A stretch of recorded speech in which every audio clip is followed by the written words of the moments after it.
ஒரு மகிழ்ச்சியான தகவல் தற்போது வெளியாகியுள்ளது. மகளிர் உரிமை தொகை குடும்ப தலைவிகளுக்கு 1000 ரூபாய் வழங்கப்பட்டு வரும் நிலையில் தற்போது மகளிர் உரிமை தொகை உயர்வு சம்பந்தமாக ஒரு முக்கியமான அறிவிப்பு தற்போது வெளியாகியுள்ளது. அது என்ன அறிவிப்பு போன்ற முழு விவரங்களையும் இந்த வீடியோவில் நம்ம இன்னைக்கு தெரிஞ்சுக்கலாம் வாங்க. இப்போ தான் நம்ம சேனலுக்கு நீங்கள் ஃபர்ஸ்ட் டைம் வர்றீங்கன்னா மறக்காமல் நம்ம சேனலை சப்ஸ்கிரைப் பண்ணிக்கோங்க. வாங்க தற்போது வீடியோக்குள்ளே போகலாம். கலைஞர் மகளிர் உரிமை தொகை திட்டத்தின் கீழ் ஒவ்வொரு மாதமும் பயனாளிகளின் வங்கிக் கணக்கில் 1000 ரூபாய் வரவு வைக்கப்பட்டு வருகிறது. இந்த தொகையை உயர்த்தி பட்ஜெட் கூட்டத்தொடரில் அறிவிப்பு வெளியிடப்பட உள்ளதாக தகவல்கள் வெளியாகியுள்ளது. 2026 சட்டமன்ற தேர்தல் குறித்த வியூகங்கள் கட்சிகளால் வகுக்கப்பட்டு வரும் நிலையில் திமுக அரசு மகளிர் உரிமை தொகை திட்ட தவணை தொகையை அதிகரிக்க உள்ளதாக தகவல்கள் வெளியாகியுள்ளது. பொருளாதார ரீதியாக பெண்கள் யாரையும் சார்ந்திருக்க கூடாது, அவர்களது உழைப்பு அங்கீகரிக்கப்பட வேண்டும் என்பதற்காக உரிமை தொகை திட்டம் தொடங்கப்படுவதாக தமிழக அரசு அறிவித்தது. தமிழ்நாட்டை பின்தொடர்ந்து கர்நாடகா, தெலுங்கானா, மகாராஷ்டிரா, சத்தீஸ்கர் ஆகிய மாநிலங்களில் இந்த திட்டம் செயல்படுத்தப்பட்டு வருகிறது.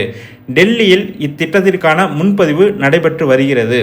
தமிழ்நாட்டிற்கு பின்னர் இத்திட்டத்தை தொடங்கிய மாநிலங்களில் கர்நாடகாவில் மாதம் 2000 ரூபாயும், தெலுங்கானாவில் மாதம் 2500 ரூபாயும், மகாராஷ்டிராவில் மாதம் 1500 ரூபாயும் வழங்கப்பட்டு வருகிறது.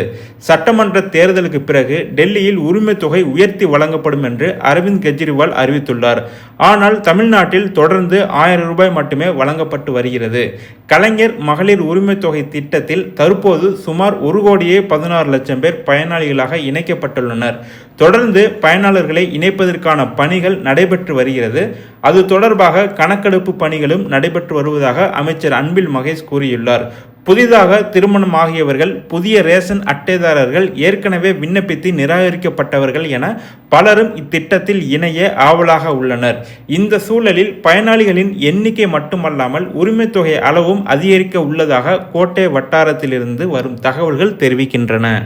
மேலும் தேர்தலுக்கு முன்பாக பயனாளர்களின் எண்ணிக்கையில் ஓரிரு லட்சங்களை அதிகரிக்க திட்டமிடப்பட்டுள்ளது என்றும், உரிமை தொகையை 1000 ரூபாயிலிருந்து 1500 ரூபாய் என உயர்த்தி முடிவு செய்யப்பட்டுள்ளது என்றும் தகவல்கள் வெளியாகி வருகின்றன.